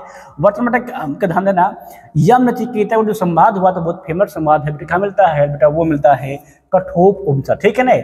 बात करते सबसे प्राचीन उपनिषद कौन बेटा है बेटा, वो हमारा है बृहदारण्यक है। इसमें क्या मिलता है बेटा, इसमें राजा जनक के दरबार में एक बहुत फेमस शास्त्रार्थ हुआ था, जिसमें बेटा याज्ञवल्क्य एवं गार्गी के बीच में शास्त्रार्थ का वर्णन मिलता है, ठीक है नहीं। इसी बेटा बृहदारण्यक में सर्वप्रथम अश्वमेध यज्ञ की विवेचना की, क्या बेटा की, इसमें अश्वमेध यज्ञ की विवेचना की गई, ठीक है नहीं। बात करते बेटा हम लोग छंदोग उपनिषद बेटा, छंदोग उपनिषद में देवकी पुत्र कृष्ण का सर्वप्रथम उल्लेख मिलता है, ठीक है नहीं। और बेटा बात करते हैं इसमें सर्वप्रथम तत्त्वमसि का भी उल्लेख मिलता है बेटा, किससे संबंधित बेटा है बेटा, छंदोग जो बेटा ये हमारा संबंधित है सामवेद, ठीक है नहीं। बेटा भारत का प्रमुख फेमस आदर्श वाक्य सत्यमेव जयते बेटा, ये लिया गया है मुंडको उपनिषद से लिया गया, ठीक है नहीं। बात करते ईशान बेटा याज्ञवल्क्य और सेतु केतु का प्रसिद्ध संवाद मिलता है, ठीक है मतलब बेटा हमारा फेमस संवाद का वर्णन मिलता है, ठीक है नहीं। बेटा अगर बात करें हम लोग मुंडको उपनिषद बेटा शिक्षा के विषयों एवं वेदांगों को शामिल किया बेटा, क्या शामिल किया गया है, शिक्षा के विषयों एवं वेदांगों को शामिल किया गया, ठीक है। आप सब लोग क्या खबर करेंगे, आप बेटा सभी लोग इसकी जल्दी से एक स्क्रीनशॉट ले लेंगे। हम लोग आगे बढ़ेंगे, आगे देखेंगे, आगे जानेंगे। आगे बेटा हमारा जो साहित्य है बेटा उसका नाम है वैदिको उत्तर साहित्य। बेटा हमारा बेटा वो साहित्य बेटा हमारा है वैदिक उत्तर साहित्य, ठीक है ना। बेटा वैदिक उत्तर साहित्य में जो सबसे पहले बेटा है बेटा वो हमारा है वेदांग। क्या बेटा हमारा है वेदांग है बेटा, वेदांग रचना की गई थी वेदों को समझने के लिए। क्या बेटा समझने के लिए, वेदों को समझने के लिए बेटा जिन ग्रंथों को रचना की गई थी उनको बेटा हम लोग कहते हैं वेदांग। बेटा क्या कहते हैं बेटा उनको हम लोग कहते हैं वेदांग। बेटा वेदांग की संख्या जो है वो है 6। क्या संख्या बेटा है बेटा, वो संख्या हमारी है 6, ठीक है ना। बेटा जो हमारा पहला वेदांग है बेटा उसका नाम है शिक्षा। क्या बेटा नाम बेटा, जो हमारा पहला बेटा वेदांग है बेटा उसका नाम है शिक्षा। बेटा शिक्षा में हमें क्या बताया जाता था बेटा, शिक्षा वेदांग के द्वारा हम लोग जानते हैं शुद्ध उच्चारण। क्या जानते हैं बेटा, इसके द्वारा हम जानते हैं शुद्ध उच्चारण हेतु बेटा किसकी रचना की गई बेटा, उसकी रचना की गई थी शिक्षा की रचना की गई थी। बेटा किसने किया बेटा, इसमें किया था वामद। क्या बेटा हमारे हैं वामद ऋषि द्वारा गा एलम। क्या बेटा हमारा है गा एलम नामक सबसे प्राचीन ग्रंथ है। क्या बेटा हमारा सबसे प्राचीन ग्रंथ में क्या इसका वर्णन बेटा, इसमें हमें शुद्ध उच्चारण करने के लिए बेटा शिक्षा का उल्लेख मिलता है। क्या बेटा मिलता है हमें शिक्षा का उल्लेख मिलता है, ठीक है नहीं। बेटा जो हमारा दूसरा है बेटा उसका नाम है कल्प। क्या दूसरा बेटा हमारा नाम है कल्प है बेटा, इसमें विधि और विधानों का वर्णन। क्या बेटा इसमें वर्णन है बेटा, इसमें वर्णन है विधि और विधानों का। संख्या कितनी बेटा कल्प की बेटा, कल्प संख्या है 3। कौन कौन से कल्प, स्रोत सूत्र, इसमें बेटा यज्ञ संबंधी नियम आते हैं। ग्रह सूत्र बेटा, इसमें लौकिक और परलौकिक जीवन की विधि विधान है। तीसरा जो बेटा हमारा है वो है धर्म सूत्र, इसमें बेटा राजा प्रजा के अधिकार एवं कर्तव्य। क्या बेटा राजा प्रजा के अधिकार एवं कर्तव्य कहाँ बेटा बताया गया है बेटा, वो हमारा है धर्म सूत्र, ठीक है नहीं। बेटा जो तीसरा हमारा बेटा हमारा है ध्यान रखेंगे वेदांग बेटा, उसका नाम है व्याकरण। क्या बेटा नाम बेटा, उसका नाम है व्याकरण, ठीक है ना बेटा। ये कहाँ मिलती है बेटा, भाषा को विज्ञान, क्या बेटा हमारा है, भाषा को वैज्ञानिक रूप देने के लिए पढ़नी ने एक ग्रंथ, क्या बेटा हमारे, पढ़नी द्वारा एक ग्रंथ लिखा, जिसका नाम क्या बेटा, ग्रंथ लिखा जिसका नाम बेटा है अष्टाध्यायी, क्या बेटा नाम है, अष्टाध्यायी, ठीक है ना। पढ़नी बेटा जो हमारा ग्रंथ लिखा गया है, अष्टाध्यायी लिखा गया है बेटा, वो व्याकरण संबंधी सबसे फेमस ग्रंथ है, क्या बेटा हमारा है, व्याकरण संबंधी सबसे फेमस ग्रंथ, ठीक है ना। आगे में बात करते हैं हम लोग निरक्त की बात करते हैं निरक्त की बात करते हैं। वैदिक साहित्य की उत्पत्ति एवं अर्थ, क्या बेटा हमारे, वैदिक साहित्य की उत्पत्ति एवं अर्थ बेटा, इसमें एक ऋषि फेमस है, ऋषि कश्यप का निघंटु ग्रंथ, कौन बेटा हमारा, ऋषि कश्यप का निघंटु जो बेटा ग्रंथ है वो निरक्त के बारे में सबसे अधिक बताता है, क्या बताता है हमारा, निरक्त के बारे में सबसे अच्छे वर्णन कहाँ मिलता है बेटा, वो कश्यप ऋषि के निघंटु बेटा ग्रंथ है उनका लिखा गया, ठीक है ना, उससे उसके बारे में जानकारी मिलती, ठीक है ना। बात करते हमारा पांचवा भाग क्या बेटा हमारा है बेटा, वो हमारा है छंद, क्या बेटा हमारा बेटा, वो हमारा है छंद बेटा। छंद जो है ये वैदिक मंत्रों के लक्षण एवं विशेषताओं को बताता है, क्या बेटा छंद बताता है बेटा, वैदिक मंत्रों के लक्षण एवं विशेषताओं के बारे में बताता है, कौन बताता बेटा, बताता है वो हमारा है छंद बताता, ठीक है ना।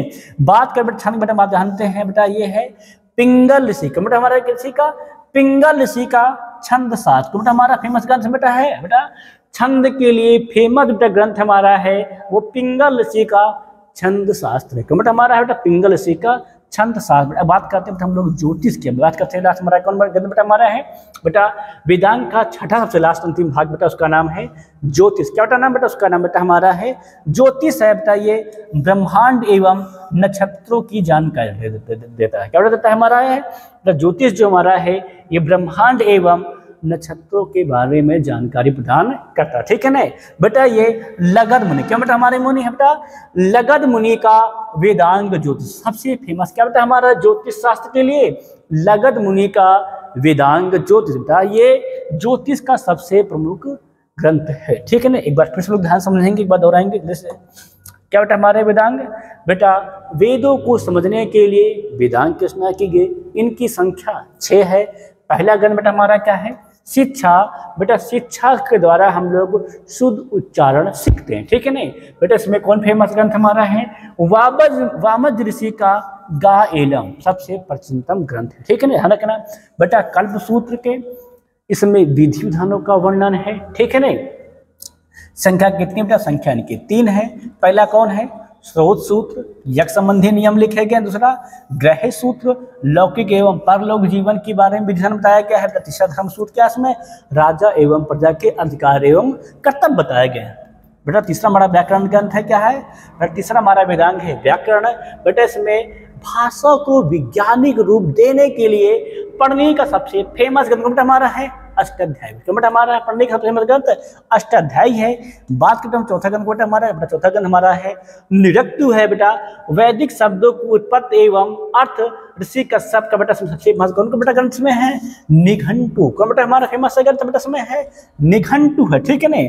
बात करते छंद बेटा, वैदिक मंत्रों का लक्षण एवं विशेषता जानने के लिए पिंगल ऋषि का सबसे फेमस ग्रंथ बेटा छंद शास्त्र, बहुत फेमस। इसके लिए बेटा छंद के लिए अगर बेटा बात करते हैं ज्योतिष की, तो ब्राह्मण एवं नक्षत्रों की जानकारी बेटा लगध मुनि का वेदांग, कौन बेटा हमारा ग्रंथ बेटा है लगध मुनि का वेदांग ज्योतिष बेटा, इसके बारे में बताता बेटा, ये बताता है हमारा ज्योतिष के बारे में सबसे अच्छा बताता है, ठीक है ना।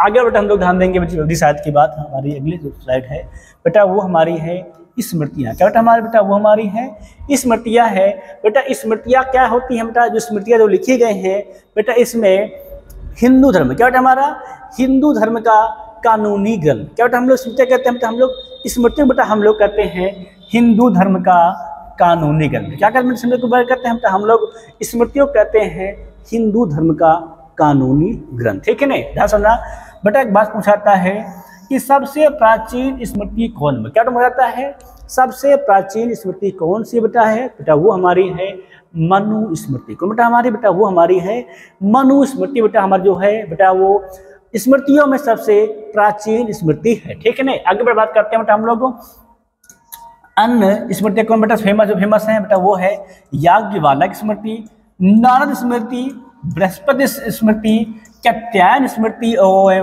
बेटा विष्णु स्मृति बहुत महत्वपूर्ण। क्या बेटा हमारे ये सब बहुत महत्वपूर्ण है, ठीक है ना।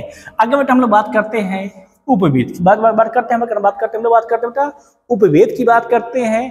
तो बेटा चारों वेदों के एक एक उपवेद, क्या बेटा हमारे बेटा चारों वेदों के एक एक उपवेद है, ठीक है। क्या बेटा कहते हैं हम लोग उपवेद कहते हैं बेटा उपवेद संख्या बेटा कितनी, बेटा उपवेद संख्या बेटा हमारी है 4। संख्या कितनी बेटा हमारी संख्या बेटा हमारी है 4 है। तो पहला बेटा हमारा उपवेद है बेटा उसका नाम है धनुर्वेद। क्या बेटा नाम बेटा उसका नाम है धनुर्वेद है। बेटा धनुर्वेद के संबंधी बेटा है बेटा ये संबंध हमारा है युद्ध संबंधी जानकारी। क्या बेटा हमारा धनुर्वेद संबंध बेटा ये संबंध बेटा हमारा है युद्ध संबंधी जानकारी से संबंधित बेटा बहुत फेमस कौन बेटा हमारा है धनुर्वेद है। बेटा किस संबंध बेटा ये संबंध बेटा इसका संबंध बेटा हमारे है ऋग्वेद संबंध बेटा ये इसका संबंध बेटा हमारे है ऋग्वेद से संबंध है बेटा किसका धनुर्वेद का, ठीक है ना। अगला बेटा बात करते हैं हम लोग शिल्पवेद। क्या बेटा बेटा हमारा वेद है बेटा वेद हमारा बेटा है शिल्पवेद है, ठीक है ना बेटा। कौन बेटा हमारा बेटा हमारा है शिल्पवेद है बेटा शिल्पवेद को बेटा व्यवसाय से संबंधित जानकारी मिलती है बेटा इसका संबंध बेटा है यजुर्वेद से संबंधित है बच्चा इसका संबंधित है यजुर्वेद, ठीक है ना। अगला बेटा जो हमारा है उपवेद है उसका नाम है गंधर्ववेद है। बेटा ये संगीत आदि संबंधित जानकारी मिलती है बेटा मिलती है संगीत संबंधी जानकारी मिलती है बेटा इसका संबंध है सामवेद से संबंध बेटा इसका संबंध है सामवेद से है। बेटा जो हमारा चौथा है उपवेद है बेटा उसका नाम है आयुर्वेद। क्या बेटा नाम बेटा उसका नाम बेटा है आयुर्वेद है। बेटा ये चिकित्सा से संबंध क्या बेटा हमारे बेटा में जानकारी मिलती है बेटा ये हमारा है चिकित्सा से संबंधित है, ठीक है ना। बेटा ये किसके लिए है बेटा ये हमारा है अथर्ववेद। क्या बेटा हमारा है बेटा ये हमारा है अथर्ववेद का उपवेद ग्रंथ। क्या बेटा हमारा बेटा ये हमारा है अथर्ववेद का उपवेद ग्रंथ। समझ में आया। ऋग्वेद का धनुर्वेद, यजुर्वेद का शिल्पवेद, सामवेद का गंधर्ववेद, अथर्ववेद का आयुर्वेद। क्या बेटा है बेटा ये हमारे इसके सबके हैं बेटा ये हमारे वेद ये इनके उपवेद ग्रंथ है। सब क्लियर हो गया है। आगे देखा जाए आगे बढ़ते हैं तो ध्यान से समझेंगे। आगे बेटा जो हमारा काल है बेटा वो हमारा काल है ऋग्वैदिक काल। क्या बेटा हमारा अगला बेटा तुम्हारा काल है बेटा वो हमारा काल है ऋग्वैदिक काल। क्या बेटा हमारा बेटा अगला हमारा भाग है बेटा वो भाग हमारा है ऋग्वैदिक काल बेटा हमारा जो अगला भाग, ठीक है ना। बेटा ये कहाँ से कहाँ तक है बेटा ऋग्वैदिक काल हमने शुरुआत में बताया था कि 1500 ईसा पूर्व से 1000 ईसा पूर्व। क्या बेटा हमारा है 1500 ईसा पूर्व से 1000 ईसा पूर्व जो समय था उसको हम लोग मानते हैं ऋग्वैदिक काल। क्या बेटा मानते हैं बेटा उसको हम लोग मानते हैं ऋग्वैदिक काल मानते हैं, ठीक है ना। बेटा अगर हम बात करते हैं बेटा ऋग्वैदिक काल में बेटा पहले जानते हैं जानते हैं हम लोग भौगोलिक आर्यों का। क्या बेटा जानते हैं हम लोग जानते हैं बेटा ऋग्वैदिक आर्यों का भौगोलिक ज्ञान बारे में जानते हैं हम लोग। ध्यान सुनना गौर करना बेटा भौगोलिक ज्ञान बेटा जो सबसे फेमस है, ठीक है ना बेटा वो हमारी है पर्वत मरुस्थल एवं नदियों के नामों से होते। क्या बेटा नाम बेटा नदियों के नामों से होती, ठीक है बेटा। जैसे ऋग्वेद में हिमवंत। क्या बेटा हमारा है हिमवंत अर्थात हिमालय का उल्लेख मिलता है। जिसमें बेटा हमारा मूजवंत तो बेटा हमारा है मूजवंत नामक चोटी का उल्लेख मिलता है। क्या मिलता है बेटा ऋग्वेद में हिमवंत अर्थात हिमालय पर्वत का उल्लेख मिलता है जिससे बेटा हमें मूजवंत नामक चोटी का सबसे फेमस उल्लेख मिलता है, ठीक है ना। अगला बात करें बेटा हम लोग ऋग्वेद के नदी सूक्त। क्या बेटा हमारा बेटा ऋग्वेद के नदी सूक्त में 25 नदियों का उल्लेख मिलता है। क्या बेटा मिलता है ऋग्वेद के नदी सूक्त में 25 नदियों का उल्लेख मिलता है। जबकि बेटा पूरी हमारे क्या संपूर्ण वैदिक साहित्य में 33 नदियों का उल्लेख मिलता है। क्या बेटा मिलता है हमें 33 नदियों का उल्लेख मिलता है, ठीक है ना। अगली बात करें हम लोग ऋग्वेद में बेटा सिंधु नदी का उल्लेख सबसे अधिक बार मिलता है। सरस्वती बेटा नदी आर्यों की सबसे पवित्र नदी थी, इसे हम लोग नदी तमा भी कहते हैं। बेटा ऋग्वेद में वर्णित सबसे अंतिम नदी बेटा उसका नाम है गोमती नदी। क्या बेटा नाम बेटा उसका नाम बेटा है गोमती नदी, ठीक है ना। ऋग्वेद बेटा यमुना का 3 बार एवं गंगा नदी का 1 बार उल्लेख मिलता है। क्या बेटा मिलता है हमें यमुना नदी का 3 बार और बेटा गंगा नदी का बेटा हमें 1 बार उल्लेख मिलता है, ठीक है ना। बात करते हम लोग बेटा राजनीतिक जीवन की, ठीक है ना। तो ऋग्वैदिक काल अनेक कबीलों का हमारा अनेक कबीलों में विभक्त था। इन कबीलों को हम लोग क्या कहते थे बेटा, इन कबीलों को हम लोग जन कहते, क्या कहते थे बेटा, इन कबीलों को बेटा हम लोग जन कहते, ठीक है ना। जन का मुखिया कहलाता, जन का बेटा मुखिया जो हमारा होता था वो राजा कहलाता, क्या बेटा कहलाता बेटा, जन का मुखिया राजा कहलाता था, ठीक है ना बेटा। राजा का पद कैसा होता है, राजा का पद इस काल में वंशानुगत होता, क्या होता था, वंशानुगत होता था, मतलब राजा के बाद राजा का बेटा ही राजा बनेगा, क्या बेटा होता था बेटा, वंशानुगत मतलब होता है कि राजा के बाद राजा का बेटा ही राजा बनेगा, ठीक है ना। राज्य का लोकप्रिय स्वतंत्र क्या बेटा थी, राजतंत्रात्मक थी बेटा, कहीं कहीं जानकारी हमें गणतंत्र की भी प्राप्त होती, ठीक है ना। राजक बेटा जो होता था उसको हम लोग गोप्ता अर्थात जन का रक्षक तथा पूर्णभेता अर्थात दुर्गों का भेदन करने वाला कहा गया, राजा का बेटा कहा गया, राजा कहा गया है गोप्ता अर्थात जन का रक्षा करने वाला, पूर्णभेता अर्थात दुर्गों का भेदन करने वाला कहा गया, ठीक है ना बेटा। कबीले के सदस्य राजा को बलि नामक स्वैच्छिक कर देते थे, क्या देते थे बेटा, कबीले के जो लोग होते थे बेटा वो लोग राजा को बलि मान करके बेटा, बलि नाम करके, ठीक है ना, स्वैच्छिक का मतलब बेटा स्वयं से कर प्रदान करते थे, ठीक है ना। एक बात करते हैं हम लोग, विदित नामक परिषद सबसे प्राचीन परिषद थी, क्या बेटा हमारे विदित नामक परिषद जो थी बेटा थी सबसे प्राचीन परिषद थी। यह सैनिक गैर सैनिक धार्मिक कार्य का संपादन करती, क्या बेटा करती थी, या सैनिक गैर सैनिक धार्मिक कार्य का संपादन करती थी, हमारी विदित नामक परिषद करती थी, सबसे प्राचीन परिषद, ठीक सब क्लियर हो गया है बेटा। सब लोग क्या करेंगे बेटा, सब लोग उसमें से जल्दी से इसका एक स्क्रीनशॉट ले लेंगे, ठीक है नहीं, हम लोग आगे बढ़ते हैं, आगे देखते हैं, आगे जानते, ठीक है नहीं हल्का से। अगला बेटा हमारा क्या है बेटा, इसमें एक फेमस बेटा युद्ध लड़ा गया है, ध्यान रखना, ऋग्वेदिक काल में है, तो जिसका नाम है दशराग युद्ध, क्या नाम इसका नाम बेटा, इसका नाम है दशराग युद्ध बेटा। इसमें कहा गया है भारत और 10 राजाओं के मध्य एक युद्ध हुआ, इसको हम लोग दशराग युद्ध के नाम से जानते हैं, क्या जानते हैं हम लोग, दशराग युद्ध के नाम से जानते हैं, ठीक है ना बेटा। इस युद्ध का कारण भरत वंश के राजा सुदास, क्या बेटा है, भरत वंश के राजा सुदास द्वारा अपने पुरोहित विश्वामित्र को हटा करके उनके स्थान पर अपने पुरोहित के रूप में वशिष्ठ जी को अपनाना था, क्या बेटा था, वशिष्ठ जी को नियुक्त करना था, क्या बेटा इसका प्रमुख कारण है सुदास, क्या बेटा हमारे भरत वंश के राजा सुदास द्वारा अपने पुरोहित विश्वामित्र को हटा करके बेटा उनके स्थान पर वशिष्ठ को नियुक्त करना ही क्या था बेटा, दशराग युद्ध का प्रमुख कारण था, ठीक है ना बेटा। सुदास द्वारा अपमानित, क्या बेटा सुदास द्वारा अपमानित हो जाने के बाद विश्वामित्र, क्या बेटा हमारे विश्वामित्र पंचजनों के साथ, क्या बेटा हमारे पंचजनों के साथ अन्य कबीलों को सुगंधित कर करके सुदास, क्या बेटा हमारे सुदास के साथ युद्ध करते हैं बेटा। युद्ध कहाँ लगा बेटा, युद्ध जो बेटा किया इन्होंने बेटा, वो युद्ध किया इन्होंने पुरस्सरी नदी किनारे, क्या बेटा हमारा है बेटा, उस युद्ध का नाम है पुरस्सरी नदी किनारे, क्या बेटा, जिसकी पहचान बेटा वर्तमान में रावी नदी के नाम से किया जाती है, क्या बेटा कहती है, रावी नदी के नाम से बेटा वर्तमान में पुरस्सरी नदी की पहचान की जाती है, ठीक है ना समझा। आगे बेटा जो हमारा युद्ध लड़ा, कौन बेटा युद्ध लड़ा गया हमारा, दशराग युद्ध कहाँ लड़ा गया बेटा, वो लड़ा गया हमारा पुरस्सरी नदी के किनारे, ठीक है ना बेटा। इसमें सुदास की, क्या बेटा इसमें बेटा इसमें सुदास की जीत हुई और भरत कबीलों की प्रभुत्ता कायम, क्या बेटा हुई, इसमें सुदास की जीत हुई और बेटा क्या हुई, भरत कबीले की प्रभुत्ता क्षेत्र में कायम हो गई, ठीक है ना बेटा। जो ये हमारा युद्ध हुआ ये ऋग्वेद के 7वें मंडल बेटा हमारा है, ऋग्वेद के 7वें मंडल बेटा दशराग युद्ध का उल्लेख मिलता है। इसका एक कारण राज विस्तार, क्या बेटा इसका कारण राज विस्तार भी माना जाता है, क्या बेटा माना जाता है बेटा। इसका जो हमारा है दशराग युद्ध का बेटा एक कारण राज्य विस्तार भी माना जाता है, ठीक है ना। अगली बात करते हैं हम लोग, 10 राजाओं का नेतृत्व पुरु राजा सम्वरण, क्या बेटा हमारा है 10 राजाओं को जो नेतृत्व किया था वो किए थे पुरु राजा सम्वरण ने किया था, जबकि अनार्य क्या बेटा भाग लिए थे, अनार भाग लिए थे, जो आर्य नहीं थे अनार्य थे बेटा, उनका बेटा जो नेतृत्व किया था बेटा, उनका नेता जो था उसका नाम था भेद, क्या बेटा नाम बेटा उसका नाम था भेद नाम था, क्या बेटा उसका नाम बेटा उसका नाम था भेद था, ठीक है नहीं।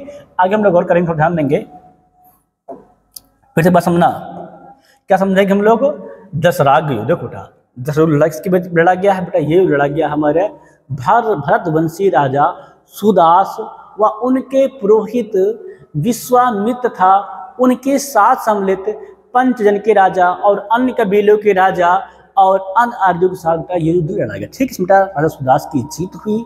ये युद्ध पुरुषोड़ी नदी अर्थात वर्तमान में रावी नदी के किनारे लड़ा गया। ठीक है ना, बस समझ में आ गया है क्यों लड़ा गया, क्योंकि राजा सुदास द्वारा अपने पुरोहित विश्वामित्र को हटा करके उनके स्थान पर वशिष्ठ को अपना पुरोहित नियुक्त करना। ठीक, समझ क्लियर हो गया है। आगे हम ध्यान बढ़ते हैं।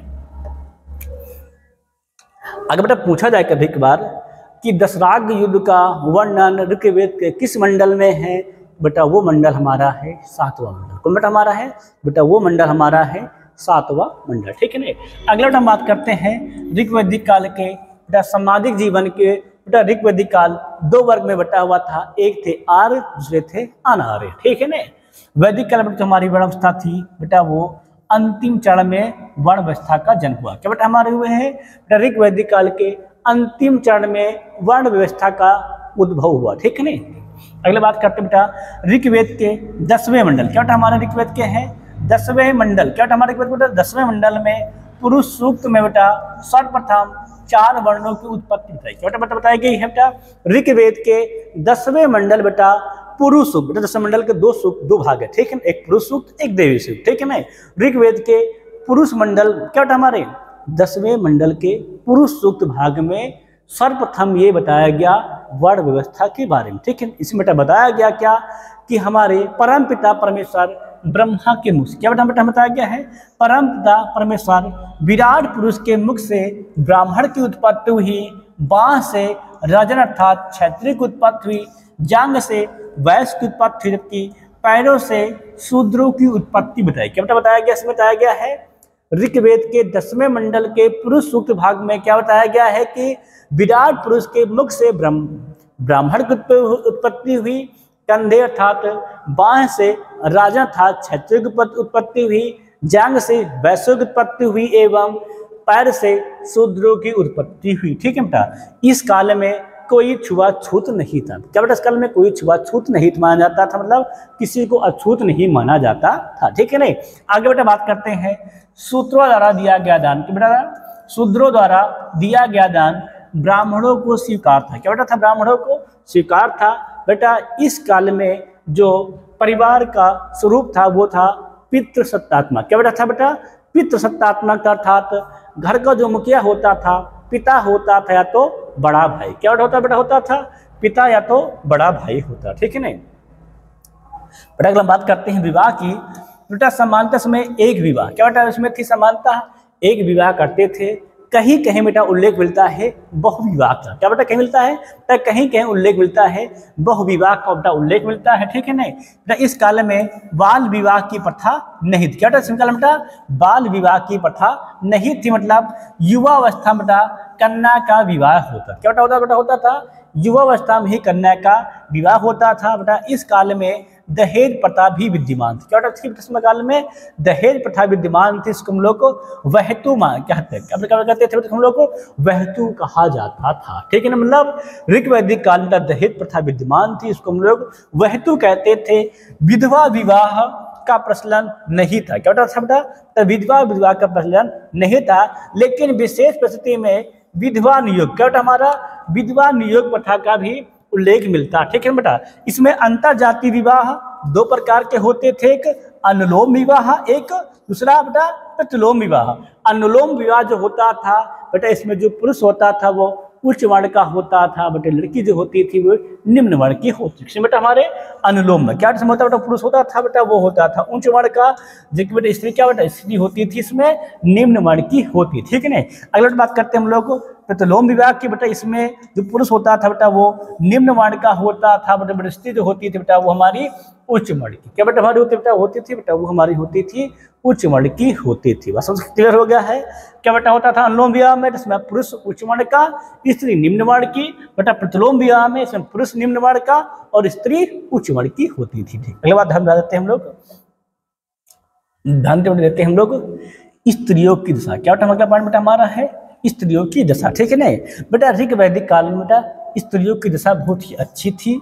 इस काल में बहुत से बेटा हमारी विद्वान स्त्रियां हुई हैं, जिसमें क्या बेटा हमारा नाम है फेमस है, लोपामुद्रा, घोषा, सीता, निवावरी, रोमवा, अपाला, विश्ववरा आदि क्या बेटा हमारी इस काल की विदुषी महिलाएं। क्या बेटा हमारे इस काल की बेटा हमारी विद्वान महिलाएं। क्या बेटा हमारे इस काल की बेटा हमारी है विद्वान महिलाएं। ठीक है ना। बात करते हैं हम लोग बेटा आर्थिक जीवन की। बेटा अर्थव्यवस्था स्वरूप के साथ था बेटा, अर्थव्यवस्था स्वरूप बेटा उसमें जनजाति था, अर्थात बेटा जीवन निर्वाह की अर्थव्यवस्था। क्या बेटा हमारी थी बेटा ये व्यवस्था हमारी बेटा ऋग वैदिक काल की अर्थव्यवस्था थी बेटा, वो हमारी व्यवस्था थी जीवन निर्वाह की अर्थव्यवस्था थी। ठीक है। अगली बात करते हैं हम लोग पशुपालन बेटा, बात करते हैं बेटा ऋग वैदिक जो आर्य बेटा थे बेटा उनका जीवन अस्थायी। क्या था उनका बेटा जीवन था अस्थायी था, मतलब बेटा उनका मुख्य व्यवसाय पशुपालन था। क्या था उनका बेटा व्यवसाय था पशुपालन था। ठीक बेटा, बेटा उसमें सबसे फेमस क्या बेटा सबसे महत्वपूर्ण जो उनका बेटा पशु होता था बेटा उसको कहते थे वो लोग गाय। क्या बेटा कब जानते थे बेटा उसको जो कहते थे गाय कहते। ठीक है ना। गाय के नाम पर ही जीवन की गतिविधियों का नामकरण किया जाता था। क्या बेटा समझ में आया कि गाय के नाम पर ही जीवन की गतिविधियों का नामकरण किया जाता था। ठीक है ना। अगला बेटा आर हाथी से भी परिचित थे, परंतु बाघ का उल्लेख कहीं भी नहीं मिलता। क्या बेटा हमें मिलता है आर हाथी से परिचित थे, परंतु बाघ का उल्लेख कहीं भी नहीं मिलता है। बात करते हम लोग ऋग वैदिक कृषि बात करते हम लोग कृषि बेटा बात करते थे बेटा। ऋग वैदिक आधुनिक जीवन अस्थायी था, अर्थात इनके समय में कृषि का बहुत अधिक विकास नहीं हुआ था। क्या बेटा के समय में कृषि का बहुत अधिक विकास नहीं हुआ था। ध्यान रखना। लकड़ी के बने हल, बड़े बड़े हलों से खेतों को जुताई की जाती थी। हल को हम लोग क्या कहते बेटा, ये लोग हल को लांगल कहते थे। क्या बेटा कहते थे हल को लांगल कहते थे। कहीं कहीं पर 6 या 8 या 12 बैलों द्वारा खेत की जुताई का बेटा उल्लेख मिलता है। क्या मिलता है खेत जुताई का बेटा उल्लेख मिलता है। ऋग वैदिक आर्य केवल यौ अर्थात जौ से परिचित थे, जिसको इन लोग धान्य कहते थे। क्या कहते थे लोग धान्य कहते थे। बेटा क्या समझ में आया बेटा ऋग जो आर्य थे बेटा वो लोग यौ अर्थात जौ से केवल परिचित थे, जिसे बेटा लोग धान्य कहते थे। क्लियर हो गया। आगे देखेंगे लोग थोड़ा से बेटा। जो अगला पॉइंट बेटा वो हमारा है व्यापार। क्या बेटा हमारा है व्यापार है बेटा। व्यापार में बात करें बेटा पड़ी नामक क्या बेटा हमारे हैं पड़ी नामक समुदाय बेटा व्यापार के कार्य में निपुण थे। क्या बेटा हमारे थे बेटा पड़ी नामक समुदाय बेटा व्यापार के काम में निपुण थे बेटा, परंतु आर से इनकी बनती नहीं थी। परंतु क्या बेटा इनकी आर से इनकी बनती नहीं थे। क्यों बेटा जो पड़ी थे वो बहुत ही कंजूस थे। क्या बेटा थे वो बहुत ही कंजूस थे, इसीलिए बेटा इनकी आर्यों से कभी बनती नहीं थी। ठीक है ना। क्लियर सबका हो गया है। आगे बड़ा ध्यान देंगे हम लोग धार्मिक जीवन। क्या बेटा ध्यान देंगे हम लोग आर्यों का धार्मिक जीवन। ठीक है बेटा। ऋग वैदिक काल में देवमंडल तो देवियों की तुलना में देवता महत्वपूर्ण बताए गए हैं। क्या बेटा समझ में आया बेटा ऋग वैदिक में समझ में आता है हमें क्या समझ में आता है कि देवियों की अपेक्षा देवता बहुत ही महत्वपूर्ण बेटा इसमें बताए गए। ध्यान सुनना बेटा। ऋग वैदिक काल में बहुदेववादी थे, लेकिन अंतिम चरण में बेटा कहीं कहीं पर एकेश्वरवाद की क्या बेटा हमारे एकेश्वरवाद की भी व्याख्या मिलती है। मतलब क्या थे बेटा ये लोग बहुदेववादी थे, मतलब बहुत देवों की पूजा करते थे, परंतु कहीं कहीं पर एकेश्वरवाद की भी उल्लेख मिलता है। ठीक नहीं। अगली बात करते हैं बेटा ऋग वैदिक काल में बेटा कुल 33 क्या हमारे थे बेटा ऋग वेद में कुल 33 देवी देवताओं का उल्लेख कुल कितने बेटा उल्लेख है 33 देवी देवताओं का उल्लेख मिलता है। ठीक है ना। जिन्हें आकाशवाणी अंतरिक्षवासी एवं पृथ्वीवासी 3 श्रेणियों में विभक्त किया गया। बेटा विभक्त किया गया है 3 श्रेणियों में विभक्त किया गया। ठीक है ना बेटा। आर्यों को जो सर्वश्रेष्ठ देवता थे बेटा उनको कहते थे इंद्र। क्या बेटा कहते थे इंद्र। बेटा इंद्र जो थे वो आर्यों के सर्वश्रेष्ठ देवता थे। क्या बेटा थे वो आर्यों के सर्वश्रेष्ठ देवता थे। कौन थे बेटा वो थे इंद्र थे। ठीक है ना बेटा। इंद्र को ही पुरंदर भी कहा जाता। क्या बेटा कहा जाता है बेटा इंद्र को पुरंदर कहा जाता था। क्या बेटा कहा था इंद्र को पुरंदर कहा जाता था। ठीक है बेटा। ऋग्वेद में इंद्र के लिए क्या बेटा हमारे बेटा ऋग्वेद में इंद्र की स्तुति के लिए क्या बेटा हमारे इंद्र की स्तुति के लिए 250 क्या बेटा हमें बेटा 250 सूक्तों की रचना की गई। क्या बेटा की गई है 250 सूक्तों की रचना की गई है। अगर बेटा ऐसे कहा जाए क्या कि ऋग्वेद में क्या बेटा कहा जाए कि ऋग्वेद में सबसे अधिक सूक्त किस देवता को लिए लिखे गए हैं, बेटा उसका नाम है इंद्र। क्या बेटा नाम है? इंद्र देवता के लिए ऋग्वेद में सबसे अधिक सूक्त 250 सूक्त, मतलब सर्वाधिक सूक्त ऋग्वेद में किस देवता को लिखे गए बेटा? तो वो लिखे गए हैं इंद्र, 250। ठीक है ना? ध्यान सुनना बेटा, इसमें ही अगला बात ध्यान समझना बेटा। क्या बेटा? वरुण। क्या बेटा? हमारे वरुण को सर्वाधिक आचरण वाला देवता माना गया। ठीक है ना? इन्हें ही सृष्टिकर्ता भी कहा गया है। क्या बेटा कहा गया बेटा? इनको ही सृष्टिकर्ता भी कहा गया। ठीक है ना बेटा? ऋग्वेद में सूर्य की स्तुति 5 रूपों में की गई। क्या बेटा की गई? तो सूर्य की स्तुति की बेटा की गई है 5 रूपों में की गई है। सूर्य, सावित्र, मित्र, पूषण और विष्णु के रूप में की गई। ठीक है ना बेटा? प्रसिद्ध सावित्री सविता की स्तुति के लिए ही गायत्री मंत्र की रचना की गई। ठीक है? रचना की गई है, गायत्री मंत्र की रचना की गई है। ये तीसरे मंडल में किया गया है। इसके ज्ञाता कौन बेटा? सी है विश्वामित्र। कौन बेटा है इसका रचना? विश्वामित्र। ठीक है ना?